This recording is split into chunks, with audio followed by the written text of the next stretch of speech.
Oh hey everyone, welcome to the Void Item Ranking. But first, you should subscribe, because I post modded Risk of Rain content like twice a week. And there was a man outside my apartment that said if everyone doesn't subscribe, he's going to steal my kneecaps. So please subscribe. Newly hatched Zoea is a bad Void item for a few reasons. First, it's super rare. The only reliable way to get this item is to either die with pluripotent larvae while having other boss items, or you can, rarely, find Void Devastators and hit them with a Trophy Hunter's Tricorn to drop one. The second reason it's bad is because most of the yellow items in this game are nuts, like Little Disciple, Charged Perforator, or Shatterspleen. Losing any of those for a Void Reaver ally is terrible. The last reason it's bad is just that. Void Reavers suck, like super bad. Jailers and Devastators are cool, but Reavers, I think, are the most common, and they barely deal damage. Zoea is just a Queen's Gland in disguise, and most other yellows are better. Up next, we have the Lost Seer's Lenses. Now in a looped run, these are better for sure, but in a one loop run, the only time I'm grabbing these is if I'm on stage 5 with no crit glasses already. You need a decent amount of these to see them work, and even then, survivors like Loader, Railgunner, or Artificer aren't hitting enemies nearly as much as Commando or Captain to get enough use out of it. It's also almost useless for the Mithrix fight. I genuinely can't remember if it works on phase 2, but I don't care, because it would not change the ranking. I'd much rather have 3 crit that synergizes with multiple other items than 3 Lost Seers for a 1.5% chance to kill. In 12th, we have Singularity Band. Every time this pops out of a Void Cradle, a small part of me dies inside, because I could have gotten any other green tier Void item, but I was given this sad excuse for a band. Now, the Void Band is one of the coolest Void items. Is it still trash? Yes, both can be true. Similar to Lost Seers, the only time I'm picking this up is if I'm on stage 5 with no bands already. Or I'm later into a run with a proc survivor like Commando without a good equipment like Royal Capacitor. Proccing Void Band with the grenade might be the AoE boost I need rather than an Ice Band. Just to show and compare, let's do a demonstration. Here is Railgunner's default headshot damage on a Stone Titan stage 1. Here is the same shot with just an Ice Band. Here it is again with only a Fire Band. And now that we see the Titan's health after all of those, here is the same shot with Void Band. Tragic. Next item up, go in the comments and tell me exactly why I'm wrong here, but Benthic Bloom is right here in the 11 slot. Look, Mama ain't raised no bitch. But Mama also raised a smart, handsome man who's a pleasure to have in class, and because of that, I know this anti-Clover is only going to take my speed items and turn them into Aegis. That being said, it do be kind of fun though just to rock one of these stage 1 and see what happens. 10th place brings in the Tentabauble. Welcome to the mid section. Now is when we start the items that I usually pick up in a run whenever I see them. Unless I'm working with a Deathmark build with Chronobauble, I'm grabbing Tentabauble. It's a similar amount of useful to its green counterpart, but certainly won't win a run. However, it does look cool, and that earns it some bonus points. Number 9 is Needletick. Needletick and Tri-Tip daggers are pretty close in terms of usefulness, with Needletick being a little better on Burst Survivor specifically. Generally, I'll pick up Needletick whenever I see it, but I'm usually hoping for other common Void items. One of those other common Void items is Weeping Fungus. I have many important things to say about Weeping Fungus that many of you may not want to hear. Bungus enjoyers, cover your ears. First off, Weeping Fungus is better than Bustling Fungus by a wide margin. Standing still is one of the single worst things you can do in Risk of Rain 2, and Bungus is usually just bait right before you die. Sprinting is the best thing to do always, all of the time, forever, and to be able to heal while doing it is huge. When I'm fighting enemies and I get low on health, what would I rather do to stay alive? Stand still during the fight, or run away from the danger while healing? Now, Bungus enjoyers, I did warn you to cover your ears, so you can't be mad when I say this. Weeping Fungus is better than Bustling Fungus, even on Engineer, even with stationary turrets. Your turrets have a cooldown of 30 seconds.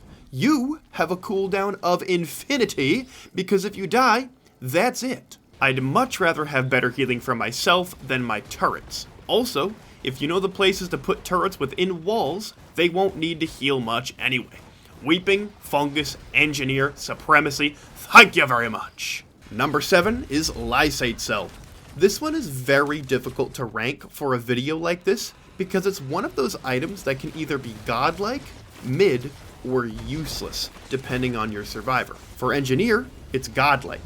For Loader, it's a mid, and for Void Fiend, it's ass cheeks. But on average, this is a great item for most survivors.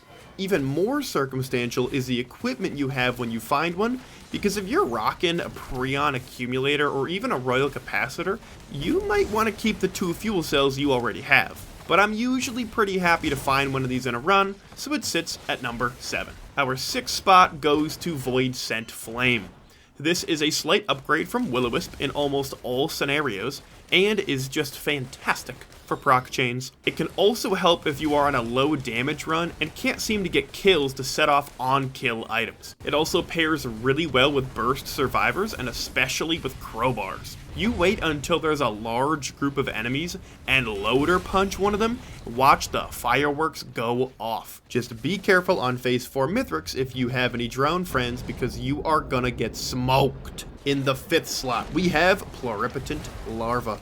A free life is always fantastic, but what makes this item even better than a Dio's best friend is that it corrupts all of your Void items. Most Void items are a pure upgrade from the base version, so if you are forced to use a Void Dio's, your build usually gets a nice upgrade. However, this item on its own doesn't really do anything to help a run. If you pick one up and don't die for the rest of the run, that was technically a useless item, so it can't be placed any higher than 5. For our top 4 spots, we only have items that I would pick over a Pluripotent Larva because of how run-changing they can be. And that starts with number 4, the Encrusted Key.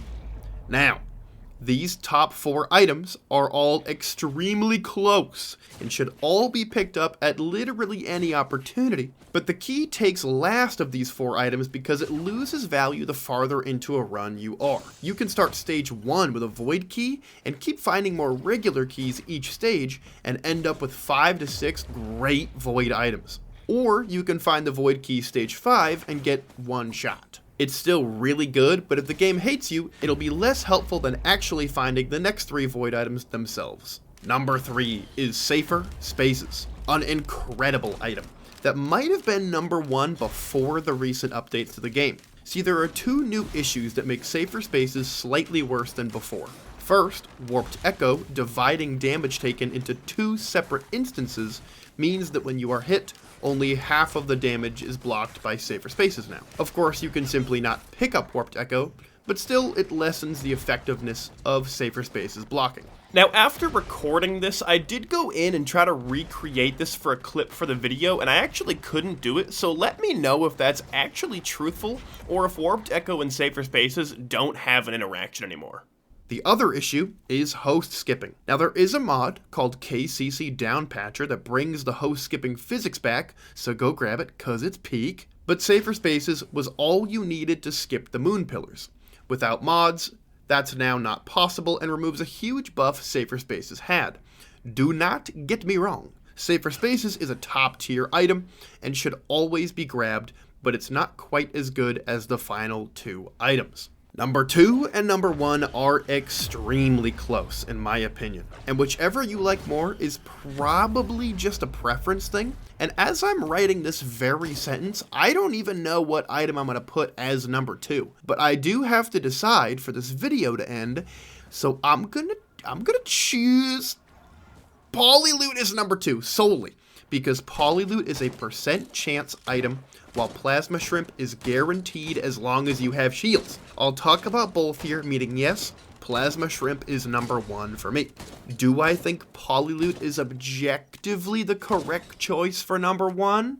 Yes, however, sometimes it doesn't proc on a big hit, and that makes me big sad. Plimp is slightly more consistent, so I gotta stick with it as my preference. But both of these items increase your raw damage and your proc chains by a huge margin, and together are debatably a top 3 item combo, because every polyloot hit procs 3 more Plimp missiles, which can then proc more things. They are a diabolical combo and should be grabbed immediately upon seeing them.